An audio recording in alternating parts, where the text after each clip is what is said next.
نحمده ونصلي ونسلم على رسوله الكريم اما بعد فاعوذ باللہ من الشیطان الرجیم بسم اللہ الرحمن الرحیم۔ قبلہ پیر صاحب نے حکماً یہ فرمایا ہے اور ڈاکٹر صاحب کی طرف سے بھی یہ حکم ہے، آپ دوست احباب بھی اتنی دیر سے محفل مبارکہ کے فیوز و برکات جو ہیں ان کو سمیٹنے میں، ان کو حاصل کرنے میں، اپنے قلوب کے اندر داخل کرنے میں، اللہ رب العزت کے ساتھ اپنے قرب کو بڑھانے میں اور امام الانبیاء صلی اللہ علیہ وآلہ وسلم کی مدحت میں ہم سارے دوست سے یہ جو ماہ مبارکہ ہے اس میں کوشش کر رہے ہیں، اور آج آپ کو بھی میں اس کی بہت بہت مبارک پیش کرتا ہوں۔ قبلہ پیر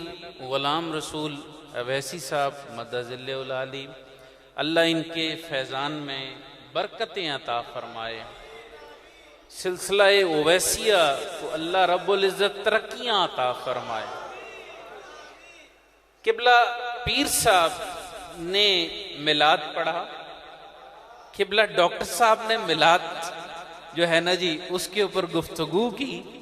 اور اصحاب رسول کے اوپر گفتگو کی۔ میں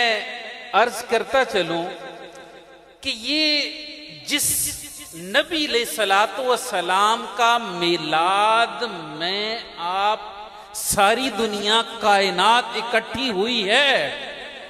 اصل میں یہ میثاق ازلی میں اللہ نے یہ میلاد کیسے منایا،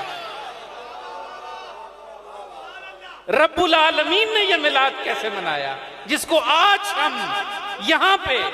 بیٹھ کے رب العالمین کی سنت کو پورا کر رہے ہیں۔ سورہ آل عمران کی آیت نمبر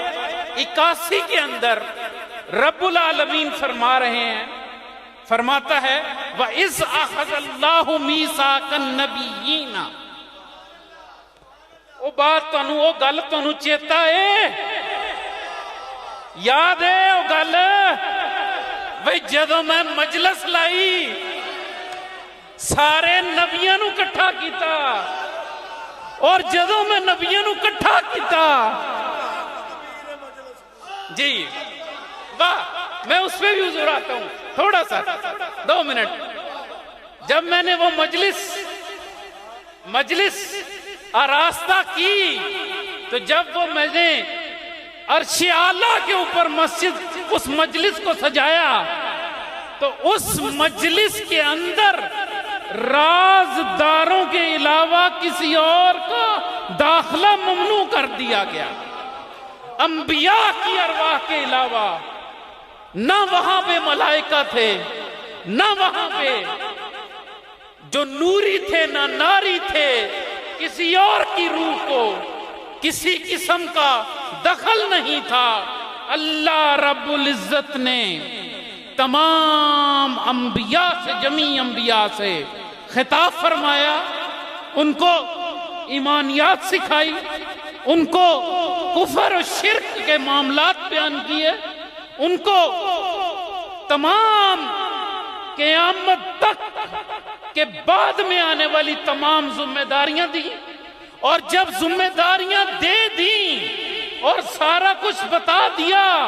اپنا قرب بیان کیا، ابھی پیر صاحب فرما رہے تھے رب العالمین کی ذات اقدس جامع پہ، عرش اعلیٰ پہ یہ مجلس تھی، یہ مجلس آرائی تھی، تو وہاں پہ اللہ کے نور کی بارشیں ان ارواح مقدسات پہ ہو رہی تھیں، ان پاکیزہ ارواح کے اوپر اللہ کے نور کی تجلیات اور بڑھ رہی تھیں۔ اللہ رب العزت اس محفل میں، اس مجلس میں خود میرے مجلس بنا، اور رب العالمین نے فرمایا میں تمہیں ایک کتاب دوں اور حکمت دوں، اور تم جب ایک جماعت جو ہے تیار کر لو اور تمہارا چرچا اتنا ہو کہ تم جو متبع جماعت بناؤ، جو تمہاری اتباع کریں، وہ پوری دنیا کے اندر تمہیں نبی مان رہے ہوں، تمہیں آقا و مولا مان رہے ہوں، تمہیں سب کچھ مان رہے ہوں، تو پھر جب وہ میرے رسول آئیں، تشریف لائیں، رسول، اس میں جو تنوین ہے وہ عظمت کی ہے، اس میں جو رسول کے اوپر جو تنوین ہے وہ عظمت کی ہے، اور وہ عظمت تمام انبیاء سے وراء الورا حضور نبی پاک صلی اللہ علیہ وآلہ وسلم کی عظمت کے اوپر ہے۔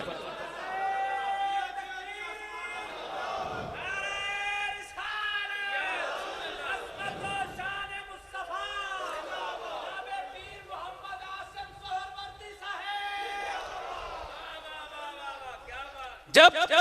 وہ تشریف لے آئیں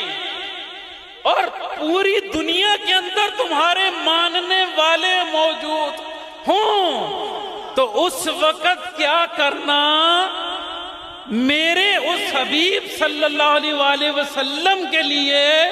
نہ صرف مسند خالی کر دینا، بلکہ کیا کرنا؟ تم ان پر ایمان لانا، ان کی مدد کرنا، ناصرہ سے ضرور بالضرور مدد کرنا، ضرور بالضرور مدد کرنا۔ اور یہاں پہ ایک لفظ قرآن مجید کا جو آیا وہ یہ آیا کہ تم دل سے بوجھل دل سے، وہ جو ہے بوجھل دل سے ان کو نہ ماننا، یہ نہ ہو کہ تم اپنے بوجھل دل کے ساتھ ان رسول کا اکرام کرو، بلکہ ایمان لانا، ان کی مدد کرنا اور دل سے ان کی اطاعت کرنا۔